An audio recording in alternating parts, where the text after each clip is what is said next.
Welcome back to Bright Ideas from Acuity Brands on Industrial Sage. Today, an executive spotlight. I'm joined by Brad Picht, who is the National Category Manager from Graybar. Welcome, Brad. Thanks for joining me.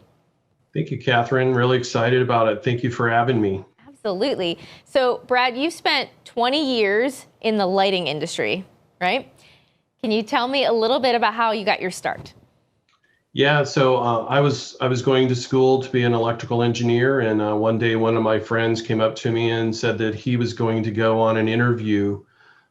Basically, it was like an internship, sort of a part-time work, and so through a variety of reasons, I decided, yeah, sure, why not? I'll try that out and see what happens. And so I went to the interview, and they talked to me about how they were going to they work with architects and engineers on a regular basis. I said, that makes sense. That's something I'd really like to try. So after about an hour interview and then about another hour of training, they handed me a catalog and said, "Here, go sell something." Here, go. Just go out into the world. How about it? Exactly. So spending your whole career in the same industry, you get to see a lot of changes. Can you tell us a little bit about that evolution of the industry? Yeah, it's changed dramatically since I started off, really from a technical standpoint and really from a business standpoint. We used to I used to joke with people and say that I was there whenever they were using torches to light the way. And we've gone from incandescent to fluorescent and HID back to fluorescent, now LED. And one of the great things about all of the changes is that with LED and the lighting controls, now we can do some of those things that we'd only really dreamed of doing in the past. But really, probably the biggest change that I've seen is the way that business works. Whenever we first started, it was very much a relationship business, and one where you would maybe even go out for drinks at noon and different things like that. And it's changed today. Really, it's still a relationship business, but it's very fast paced. And you have to be able to evolve and change. And if you're not able to do that, we're dealing with not just the old school people, but a lot of people coming into the industry. Right. So tell me a little bit more about those challenges. How have those changes challenged you and your team? What have you done there to adapt? That's a great question. And that's one of the things that we're always trying to make sure we stay on top of. Lighting has changed, business has changed. And because of that, we have to continually find new ways to be relevant. Being a distributor is one of those things where often people tend to pigeonhole us as not being the experts on lighting, or really they're not sure where we exactly fit in the chain. And that's where we really are at Graybar, are really very focused on trying to be a solution add. We're a big part of the overall process. So those challenges is that we're really trying to stay relevant and make sure that our customers understand that we're a resource for them.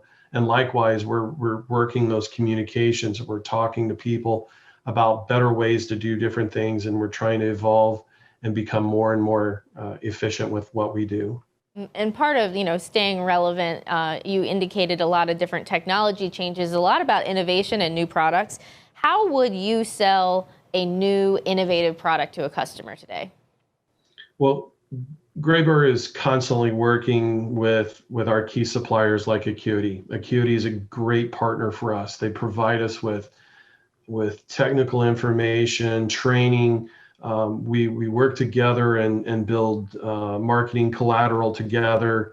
And that's one of the things that's really exciting for me in the role that I'm at is that whenever we have Acuity has a new product that comes out, we're able to really get excited and generate a lot of enthusiasm with our team. And we collaborate together and come up with different ways to market it, whether it's to our industrial group or our commercial groups, whoever that might be.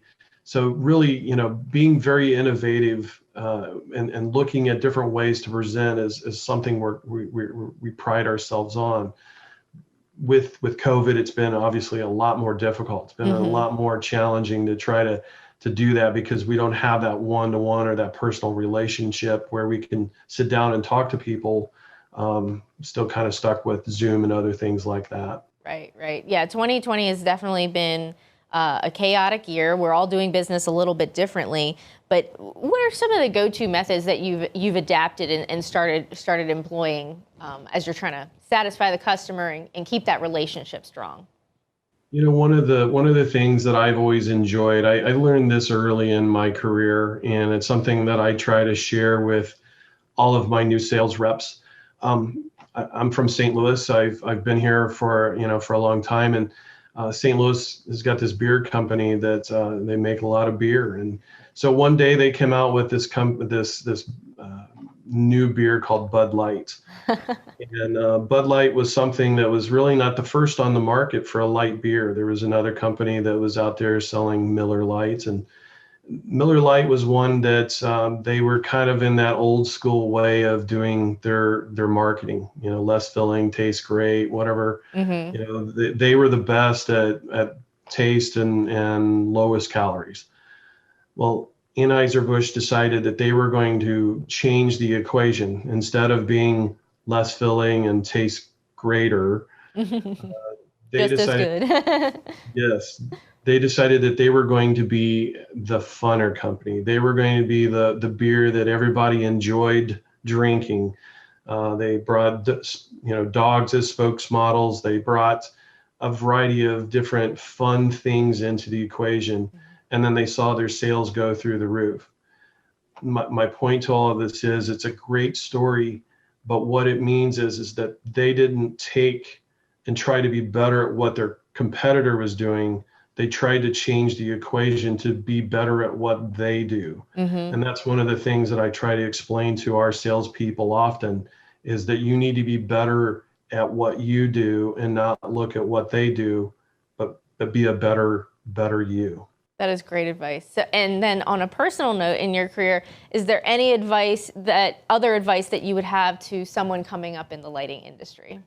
I've been around for a while and worked for my father for 20 years, and then in the industry. And one of the things that I try to apply often is time management, but most importantly, really understanding that you can't let failure stop you. You have to continually work to find new ways to get better and improve. Even when you fail, you can learn something from it.